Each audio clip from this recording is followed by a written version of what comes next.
I used to think being good was enough. I paid the bills, I cooked dinner, I watched my little brother when no one else would. I never asked for anything back. Not once. Because that's what family does. Right? But all of that changed on a Tuesday. Remember it so clearly? It hurts. It was raining. Buffalo always rains in March, and I walked through the front door with an envelope in my hand. I'd just been laid off. My company was downsizing. Nothing personal, they said. I thought my dad would ask if I was okay. I thought my mom might hug me. I thought anything but what actually happened. He looked at me, cold, distant, and said, "So, you're not bringing money anymore?" That was all. "No, are you all right?" "No, we'll figure this out." Just that one sentence. I didn't even get to sit down before he added, "If you're not helping, you're just taking space." And in that moment, I realized something no child ever wants to believe. I wasn't a daughter in that house. I was an income, and now I was just a cost. That was the last meal I ever had at that table. But I didn't cry. Not yet, because I still had one last thing to do before the sun came up the next morning. I packed my bags, and as I unplugged the Wi-Fi router with shaking hands, I realized something else. They never saw me leave, but they sure felt it when I was gone. I didn't slam any doors. I didn't yell. I didn't even leave a note. I just started packing. It was still dark out. The house was quiet. Everyone was asleep, and I moved like a shadow, step by step, drawer by drawer. I folded my clothes carefully, like I was afraid of waking the walls. Every sound felt louder than it should have. Zippers, paper rustling, even my own breathing. I didn't take much, just the basics. A few outfits, my laptop, the photo of my mom holding me when I was a baby, before everything changed. That picture was old and bent at the corners, but it reminded me of a time when I still believed this house was safe. I wrapped my charger cords with care, rolled up my journals, slipped my books into the same tote bag I used for work. Funny how fast a life can fit into a few bags when you're not taking the things that don't belong to you. But I took one more thing: the internet. I walked to the living room and unplugged the router. I'd paid for it for the past 3 years. Just like I paid for the electricity, the Netflix, the gas bill, the grocery subscriptions, quietly, like clockwork. No one asked me to. No one thanked me either. It was just expected. That's the funny thing about invisible help. When you stop giving it, it suddenly becomes very visible. I pulled out my phone and began canceling everything, account after account, like untying knots I didn't know I was bound by. Click, cancel, done. Amazon Prime? Gone. Streaming apps? Gone. Online grocery deliveries that magically showed up every Thursday? Gone. They would wake up and wonder why nothing worked, and maybe, just maybe, they'd realize it wasn't magic. It was me. Still, even as I disconnected everything, I didn't feel spiteful. I wasn't trying to punish them. I just wanted to be free. I wanted the silence of not owing anyone anything anymore. And in that silence, I remembered things. Things I pushed down, like how my dad would only praise me when I paid a bill early, how my mom would smile more when I offered to cover the groceries, how no one asked about my day but always remembered to hand me receipts. It didn't feel like love. It felt like transaction. And I guess that's what I'd become to them. A working part of the machine. As long as I moved, they moved. And now that I'd stopped, everything froze. I stood in the hallway with my bags and looked around one last time. The chipped picture frames, the fading couch, the scent of cinnamon from the plug-in I'd bought last month. Everything looked so normal, so still. But something had broken long before I started packing. And maybe it was me. Maybe I broke the day I realized love shouldn't feel like debt. Or maybe they broke when they stopped seeing me as family and started seeing me as a paycheck. Either way, there was no glue strong enough to fix what cracked between us. I reached for the door handle. My hand paused, just for a second, not out of fear, but out of habit. The kind of habit that whispers, maybe they'll change, maybe they'll call out, maybe they'll ask you to stay. But the house stayed quiet, and the silence was louder than anything they could have said. So I stepped outside, and that's when it hit me. The air felt different, lighter. Like every step away from that house was a step back toward myself. But I knew better than to think it was over. Because people, like my dad, they don't let go. They come looking. And when they can't reach you the way they used to, they reach in new ways, darker ways. And I was about to find out just how far he was willing to go. I thought once I left that house, I'd finally be free. I thought if I disconnected the bills, packed my things, and disappeared quietly, everything would just stop. But it didn't. Leaving was just the beginning. For the first few days, everything felt peaceful. Too peaceful, honestly. I stayed at a friend's place across town, Lana. We weren't super close, but she offered me her guest room when I told her I needed space from my family. I didn't tell her everything, just enough.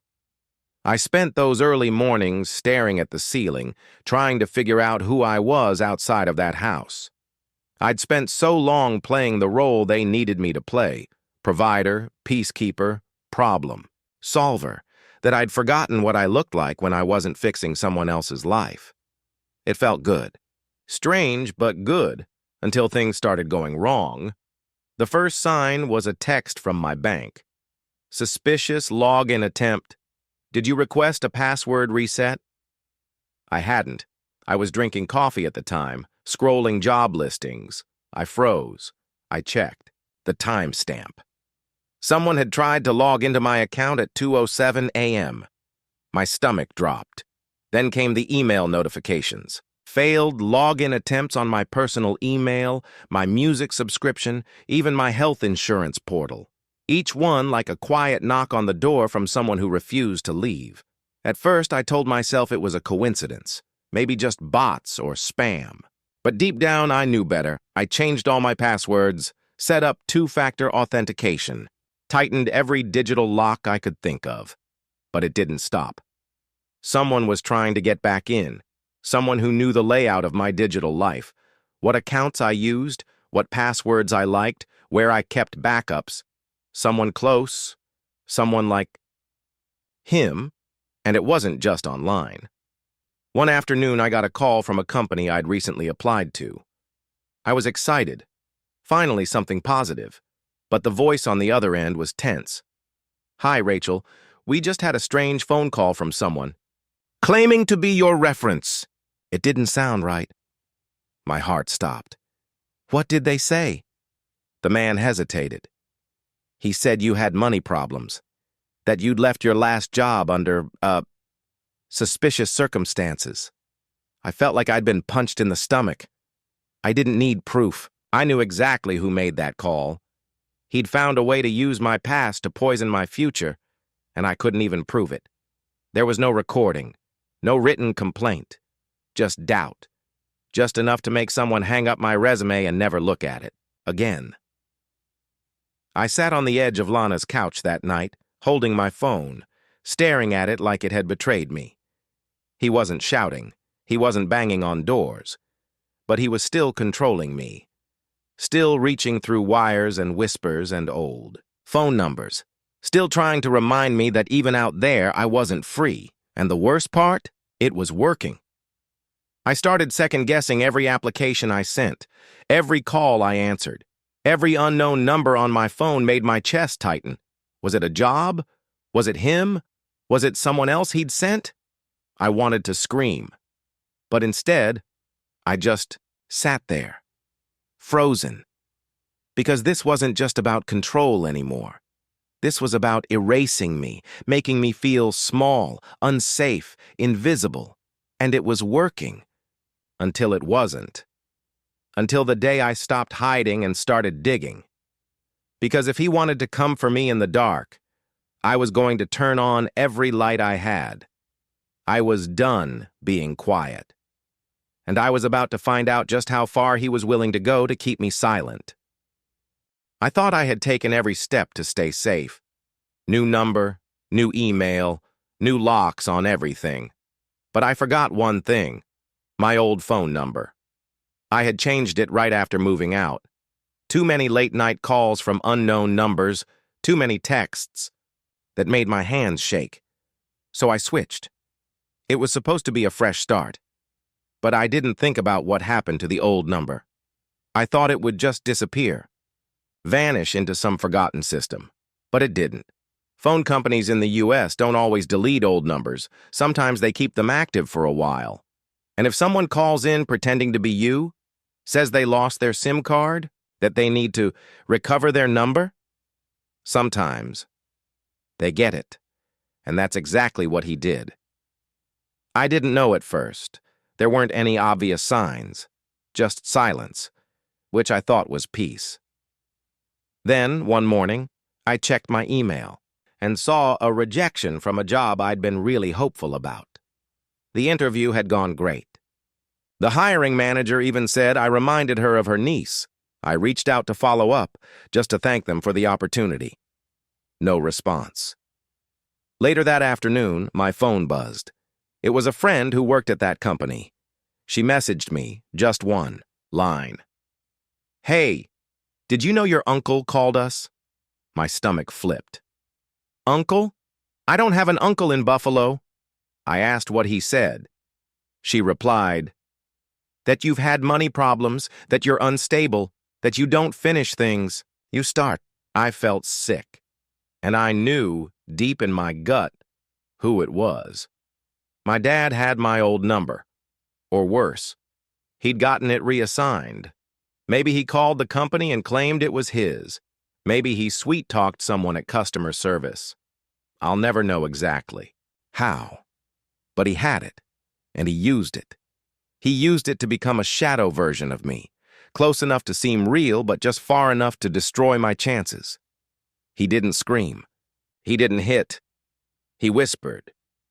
He found ways to infect the spaces I thought were clean.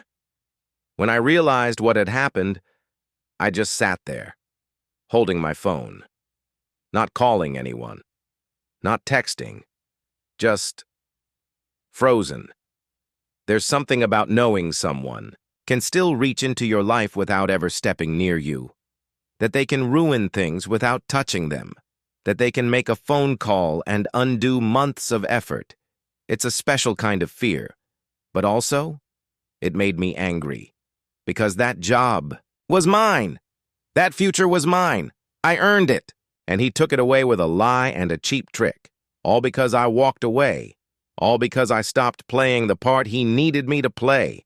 I started making a list of everything he still had access to, every account, every old password, every possible piece of me he might still be holding on to. I spent the next week locking down everything, freezing my credit, registering alerts, closing any lingering accounts with old recovery numbers. I even called the phone company and demanded the old number be shut down completely. I wanted to scream at them. "Do you know what he's doing with that number?" But they wouldn't have cared. To them, I was just another customer. To him, I was still his project, his puppet. But not anymore. That was the last string he had, and I cut it. I didn't tell him. I didn't confront him. I didn't scream into the phone. I just made sure, quietly, that there was nothing left for him to reach. But of course, he didn't stop. Because people like him, they don't just want access. They want evidence that you're still afraid. And when he realized the number didn't work anymore, he found something else to destroy. The call came late. I almost didn't answer. It was a number I didn't recognize, but something told me to pick up. Maybe part of me still hoped someone from that house might say something different, something kind. It was my mom. She didn't say hi, didn't ask how I was. Her voice came through sharp and tired, like she'd been waiting to speak and couldn't hold it in anymore. "Your dad's been sick," she said. I didn't know what to say. I waited, expecting her to go on. Then she said, "He's been having chest pains. The doctor says it might be his heart." Silence. And then she added, "This all started after you left." Like that was supposed to make sense. Like I had packed my bags and caused a medical emergency. I closed my eyes and tried to breathe. "Mom, I didn't leave to hurt anyone. I left because I had to." She sighed, not in a sad way, but like she was annoyed. "You could have just waited." He was under stress. You know how he gets. I wanted to laugh. Not because it was funny, but because it was so predictable. You know how he gets. That sentence followed me my whole life. Every time he raised his voice, every time he threw something, every time he made me feel small for having an opinion. Every single time, it was brushed aside with those 5 words, "You know how he gets." It wasn't an excuse.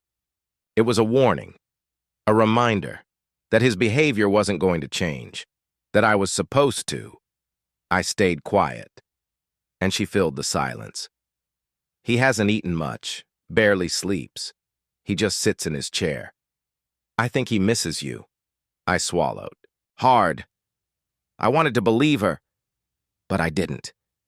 He didn't miss me. He missed control. He missed having someone there to handle things, to make life easier, to cover bills, fix internet issues, drive mom to appointments, do all the things he never noticed until they were gone. Missing someone is when you remember their laugh, their stories, their presence. He missed services. Not me. "I'm sorry he's not well," I said, "but I can't come back." Her voice changed. She sounded sharper now. "You always were dramatic." There it was again. The same tone from childhood. The one that made me feel like I was too much, too loud, too emotional. She wasn't calling to reconnect. She wasn't calling to check in. She was calling to make me feel guilty. And it was working. For a second, I wondered if I'd made a mistake. Maybe I should have waited. Maybe I could have explained more, been gentler, more patient. But then I remembered sitting in my room that last night, crying quietly, not because of what he said, but because of what he didn't. There was no goodbye, no hug, no, "We'll be okay." Just silence and a closed door. "I'm trying, Mom," I said quietly. "I really am, but I can't keep pretending things were fine." She didn't reply. She just hung up. I stared at my phone for a long time. No text, no follow-up, just silence again. This time it didn't feel like peace. It felt like a door slamming shut. And maybe it had to, because some families don't break overnight. They break slowly, quietly, over years. And then one day you look around and realize the love you were clinging to wasn't love at all. It was fear.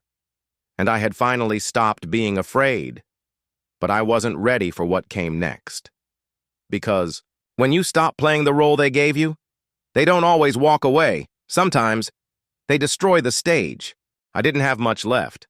Not money, not space, not family. But I still had my memories. They lived in a storage unit 10 minutes from Lana's apartment. Nothing fancy, just a dusty little space behind a metal door with a key I kept on my own. Ring. Inside were things I didn't have room for but couldn't bear to throw away. Old journals, my college diploma, a photo album from when I was 8, filled with birthdays and backyard smiles, my mom's handwritten recipe cards, letters from my first job, even the sweater I wore the night I moved out, still carrying the scent of that awful goodbye. It wasn't just stuff. It was proof. Proof that I had lived, that I had tried, that I mattered.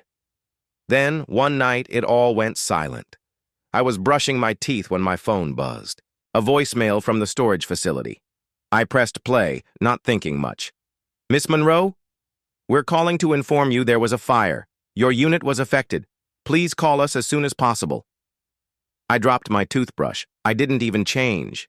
I threw on a coat, grabbed my keys, and drove over in the dark. My hands shook the whole time. My mind kept spinning. Maybe it wasn't bad, maybe it only touched a corner. Maybe they were being overly cautious. But when I got there, I knew. The air was thick with smoke. Yellow tape wrapped around the gate. A worker with a clipboard walked over and gently said, "Your unit, it's gone. Everything's gone." I asked how it happened. He hesitated. Then he said, "The fire started inside your unit. We're not sure how. The lock was broken and the security camera outside that section. Someone cut the power to it at 3:12 a.m. I couldn't breathe. Someone broke in. Someone wanted to make sure no one saw and they knew what they were doing. I stood there in my pajamas, staring at the ashes behind that gate, and I didn't cry. Not right away, because it didn't feel real. The next day, I went back, hoping, stupidly, that maybe something had survived. A single photo, one page of a letter, but all that was left was soot. The fire didn't just take the things. It took the time, the meaning, the moments. It felt like someone had reached into my chest and pulled out every soft part of me, and then burned it. I filed a police report. They took down the details. But I could tell by their tone, they didn't expect to find anyone. No fingerprints, no camera, no witnesses. Just smoke. I didn't tell them who I thought did it. What would I say? My father wanted to erase me, so he found my storage unit and set my life on fire. It sounded crazy. But deep down, I knew. I hadn't posted the location online. I hadn't even told Lana exactly where it was. But someone knew. Someone who had once paid the bill when I couldn't. Someone who had the original lease papers. Someone who never forgot anything tied to money or power. He knew, and he didn't just want to silence me. He wanted to delete me. Piece by piece. Photo by photo. Story by story. There's something worse than being screamed at. It's being erased, quietly, fully, as if you were never there to begin with. I sat in my car for a long time after, covered in the smell of smoke that wasn't even mine. Hands in my lap, eyes staring at nothing, and all I could think was, he didn't just burn my past, he wanted to make sure I had no future, but what he didn't understand is that ashes can still speak. And I wasn't done telling my story. There's a moment when grief turns into something else. It stops being about what you lost and starts being about what someone took. That's where I was, sitting in a smoky car smelling like burnt paper and lost years, realizing this wasn't just hurt anymore. This was war, but not the kind with shouting matches or slammed doors. This was the quiet kind. The kind where someone unplugs your life one cord at a time, until you can't tell if you're overreacting or finally seeing things for what they are. For weeks after the fire, I didn't sleep well. I kept checking the locks. I started using a password manager. I even bought one of those little cameras you stick in the corner of your room just in case. Because suddenly the world didn't feel solid. It felt like something could be taken at any second. And it wasn't just about the stuff. It was the message. He didn't want me to come back. He wanted to make sure there was nothing to come back with. No proof. No past. No story to tell. And if I had nothing left, no paper trail, no happy memories, no record of who I was before, I would be easier to rewrite. Easier to explain away. Easier to forget. Because in his mind, if I disappeared quietly enough, it would mean he'd been right about me all along. That I was unstable, over-emotional, ungrateful. That when I finally snapped, it proved everything he ever warned people about me. But that's not what happened. I didn't snap. I saw clearly. Saw a man who used love like a tool. Who smiled when you followed the rules, and punished you when you didn't. Who only praised you when you paid and only noticed you when you stopped. I saw a man who wanted control more than connection, and when he lost control, he tried to burn everything you could use to build yourself back. That's not love. That's fear. dressed up in family ties. I think deep down he knew he couldn't pull me back in. Not with words, not with guilt, not even with Mom's voice, telling me he was sick and sad and sorry. So he used what was left, my name, my number, my memories, and when all of that didn't work, he used fire. But here's the thing about people who try to erase you. They don't think you'll rise from what they've burned. They think if they remove your story, they remove your strength. But they don't know. Sometimes, the missing pieces speak the loudest. The empty storage unit, the disconnected number, the blank space in a photo album that should have held your childhood. Those aren't signs of defeat. They're proof. Proof that you got out. Proof that they couldn't keep you. Proof that you were never the weak one. I remember sitting with Lana one night after the fire. I hadn't said much all day, just stared at the floor. She asked gently, "What are you thinking?" And I said, "I think he didn't just want me gone. I think he wanted to make sure I'd never been." She didn't speak, just sat next to me, close but quiet. And in that silence, I realized something. He hadn't won. He didn't get to write the final line of my story, because I was still here, still breathing, still building something from nothing, still choosing to stay human in a world that tried to hollow me out, and the next time he came for me, I'd be ready, not with anger, but with something stronger. Boundaries. Because love without safety isn't love, and forgiveness without distance isn't healing. He wanted me erased, but I was just getting started. I was starting to find some kind of rhythm again. I wasn't healed, not even close. But I had space. I had quiet. I had enough distance to think straight for once. Some nights, I even slept. Then the letter came. It was thick, official looking. No return address, just my name typed in cold, black ink. I opened it slowly, already feeling that now familiar chill in my stomach. Inside was a notice from an insurance company I didn't recognize. I read the first line once, then again and again. It said I was being held liable for damages in a traffic accident involving a car registered under my name. No insurance coverage. Injuries. A potential lawsuit if I didn't respond. I blinked, confused. I didn't own a car anymore. I had sold mine months ago. Except, I hadn't. I never transferred the title. I'd left it at the house when I left, assuming, foolishly, that they'd take care of it. But they didn't. They kept it. And apparently someone kept driving it. I called the number on the letter, heart pounding in my throat. The woman on the phone confirmed it. The vehicle involved is a 2008 Toyota Camry.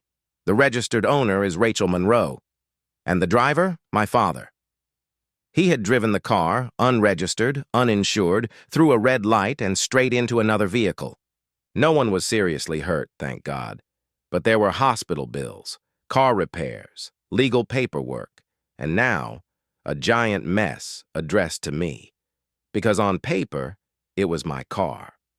I felt like the air was being squeezed out of my lungs. He hadn't just used my name to open apps or poison job leads.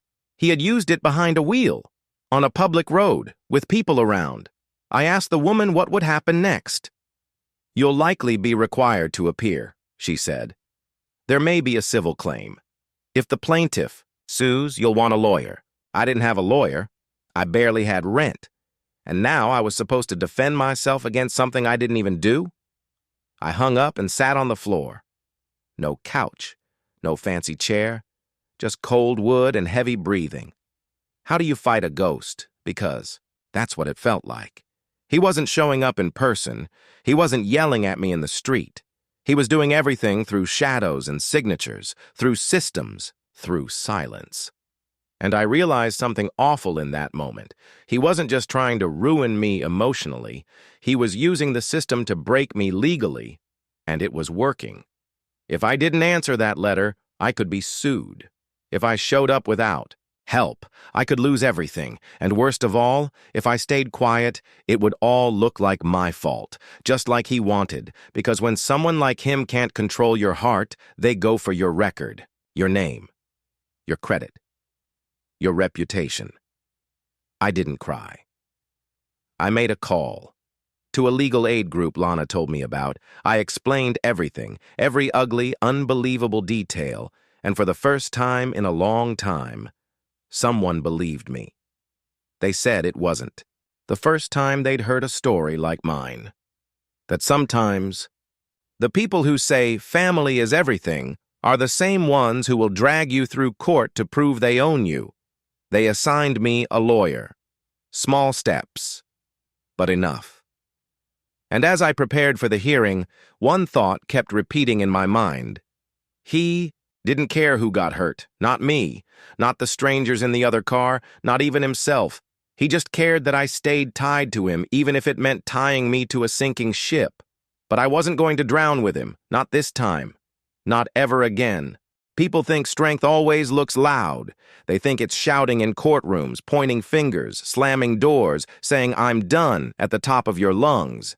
But I've learned strength can also look like stillness, like walking into a government building on a Tuesday morning with a folder in your hands, filled with everything you didn't want to write down. That's what I did. I didn't scream, I didn't rage. I filed for a restraining order. It wasn't a decision I made, lightly. I'd spent weeks thinking about it, asking myself if I was overreacting, if I was being too dramatic, if maybe, just maybe, I was the problem. But the more I asked those questions, the more I realized they didn't sound like me.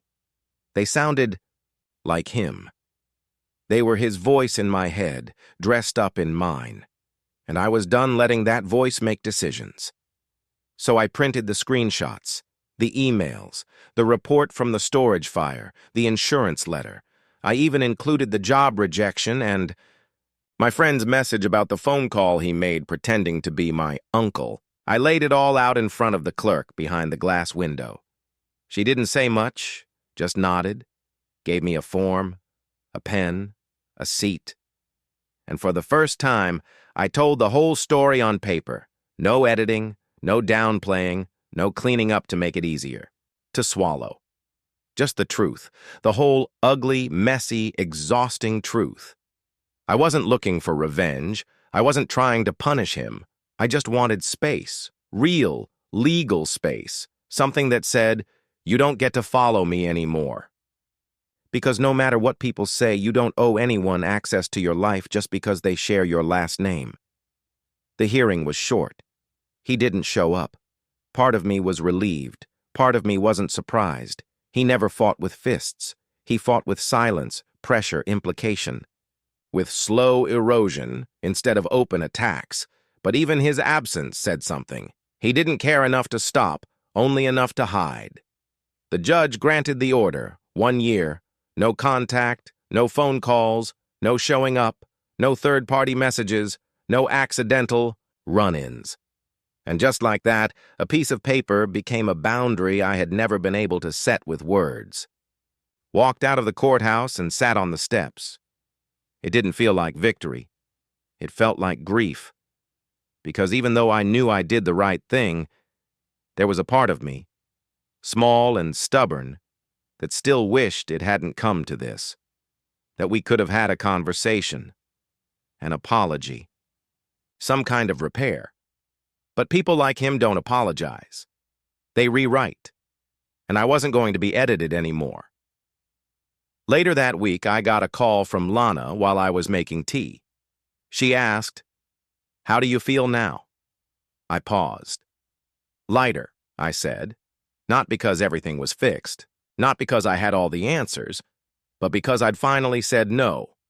Not in anger, not in fear, just no.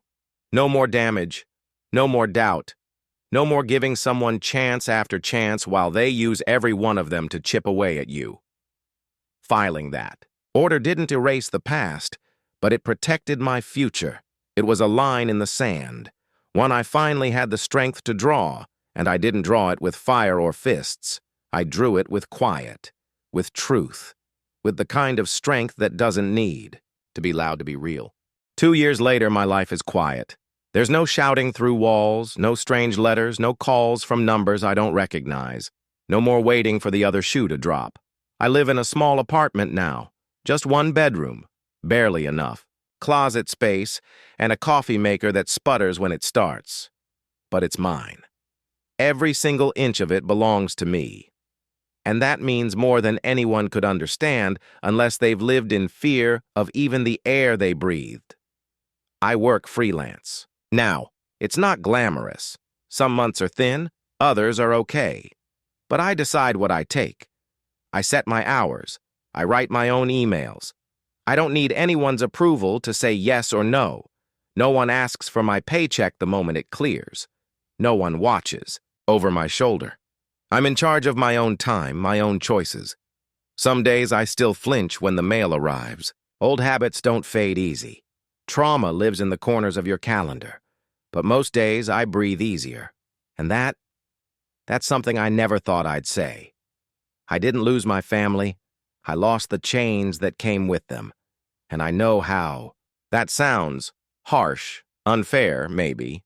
But if you've ever lived in a house where love was conditional, where every kind gesture came with strings, where your silence was traded for peace, you understand. People say family is forever. But some of us are just trying to survive them. I spent years thinking I had to stay, that walking away meant failure, that protecting myself was betrayal. But now I see it clearly. Leaving wasn't giving up. It was growing up.